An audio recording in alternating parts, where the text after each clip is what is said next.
هذا المؤتمر يشكل نقلة نوعية في المنطقة، لأنه يجمع جميع المتخصصين من مختلف الدول والمعنيين في أمراض الغدة الدرقية. فهو جمع بين تخصصات المختبرات والأشعة والباطنية والجراحة وكل التخصصات المعنية في التدخل في علاج وتشخيص أمراض الغدة الدرقية. فحقيقة هذا مؤتمر نوعي بحضور نوعي، وسعدت جدا بالمخرجات التي تمت عنه والتي تدل على جدية الجميع في متابعة نشاطات هذا المؤتمر إلى نتائج يعني تؤثر مباشرة إيجابا على المرضى المصابين بأمراض الغدة الدرقية، وتساعد في تطوير مناهج دراسية، وتساعد في توفير بيئة بحثية متخصصة في أمراض الغدة الدرقية.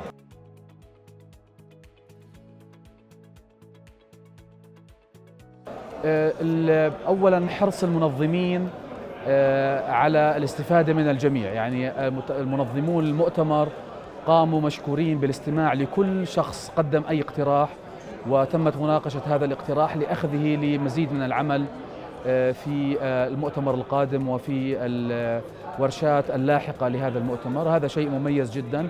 أيضا الجزء المميز الآخر هو وجود كل الاختصاصات، وهذا شيء نوعي لم يحدث في مؤتمرات سابقة، أن يكون هناك كل هذه الاختصاصات متوفرة لمناقشة مرض محدد أو حالات طبية محددة معنية.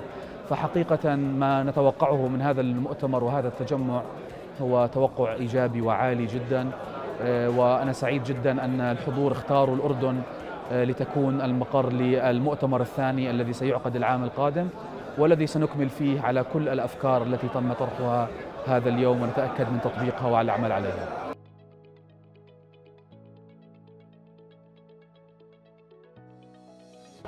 حقيقة ركز هذا المؤتمر في بعض جوانبه على الببليك هيلث، على علاقة هذه المعلومات وأثرها المباشر على المجتمع، واتفق الجميع على أن تكون هناك مزيد من حملات التوعية، وأن يكون هناك قاعدة بيانات عامة يستطيع أي مريض العودة لها بكل ثقة ليقرأ عن الحالات الصحية المتعلقة بأمراض الغدة الدرقية، ويكون على بينة ومعلومة واضحة قبل أن يطلب المراجعة وقبل أن يتابع الإجراءات. فهذه قاعدة البيانات وقاعدة المعلومات التي سيوفرها القائمون على هذه المؤتمر ستكون مفيدة جدا جدا للمجتمع المحلي ولمن يرغب بالاطلاع عليها من مجتمعات أخرى.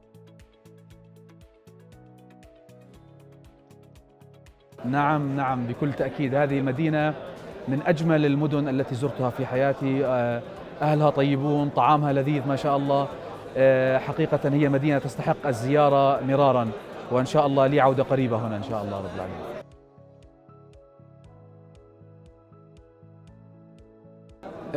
هذه القمة أنتجت عدة مقترحات وتوصيات. إحدى التوصيات هي تأطير عمل هذه المجموعة من الاختصاصيين في آلية عمل ثابتة ومشتركة للجميع، يستطيع فيها الجميع الاستمرار بالتواصل.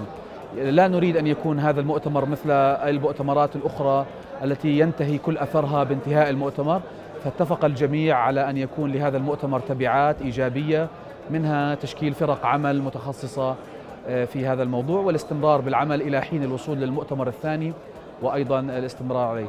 أيضا اتفق الجميع على أن يكون هناك كما ذكرت لكم قاعدة البيانات، يكون هناك توصيات أيضا بتطوير مناهج كليات الطب لتشتمل على معلومات أكثر متعلقة بأمراض الغدة الدرقية لجميع فئات المرضى.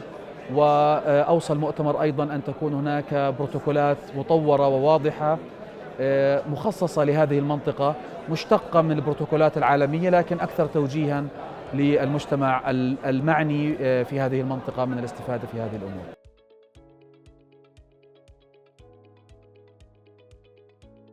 حقيقة أنا معجب جدا بهذا الصرح الطبي المتميز.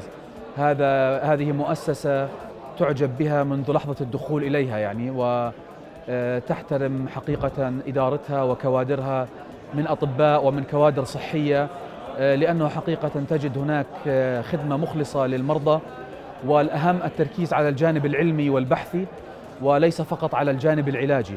فهناك حقيقة جهد واضح مبذول اطلعنا عليه في هذه الزيارة أثره واضح في ناحية الأبحاث العلمية، في ناحية التواصل مع المرضى، في ناحية التوعية الصحية للمجتمع.